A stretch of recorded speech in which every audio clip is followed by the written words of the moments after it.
Adriana Karembeu, conviée à la finale de Top Chef en tant qu'ambassadrice de la Croix-Rouge, donne son avis tranché sur la dégustation des plats réalisés par Hugo et Dany. Une jurée très exigeante. Ce mercredi 7 juin 2023 marquait la grande finale de Top Chef sur M6. Après de nombreuses semaines de compétition, Hugo de la brigade de Philippe Etchebest et Dany repêché par Hélène Darroze s'affrontaient une dernière fois. Comme tous les ans, le but était de réaliser un menu complet pour 100 personnes, qui allait attribuer des points à chacun afin de les départager. Outre les 4 chefs, ce sont des bénévoles de la Croix-Rouge qui ont eu le droit de se prêter à cette dégustation inédite. À commencer par Adriana Karembeu, célèbre ambassadrice de l'association depuis une vingtaine d'années.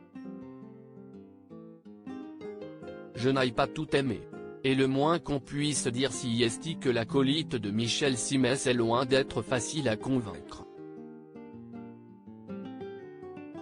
Interrogée par nos confrères de Télé 7 jours à la fin du repas réalisé par les 2 candidats, Adriana Karembeu n'a pas peur de le dire, « Je n'ai pas tout aimé », lance-t-elle, reconnaissant tout de même que le travail fourni est de haute volée.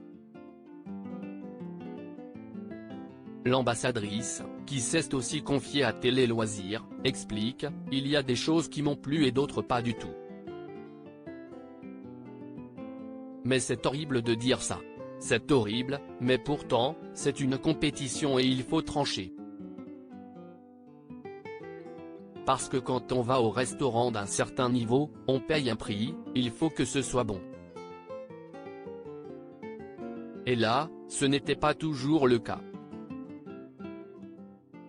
Souvent, on a du mal à trancher, mais là, c'était clair pour moi, assume-t-elle. Ce n'est pas possible. Adriana Karembeu détaille même son choix, c'était 2-1. J'ai voté pour un menu où l'entrée et le dessert m'ont plu, mais j'ai préféré le plat de l'autre menu, nous confie-t-elle, révélant avoir préféré le plat du menu A, réalisé par Dany, mais pas le reste.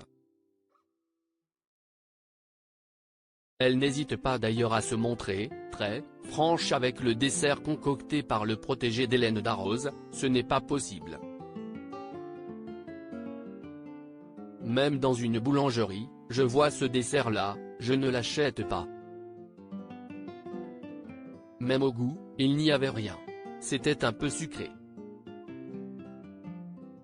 Le A n'était pas jouable, affirme-t-elle. Et la majorité des convives a visiblement été d'accord avec l'ambassadrice de la Croix-Rouge, puisque c'est Hugo qui a décroché le titre de Top Chef 2023 avec 54,8% des voix.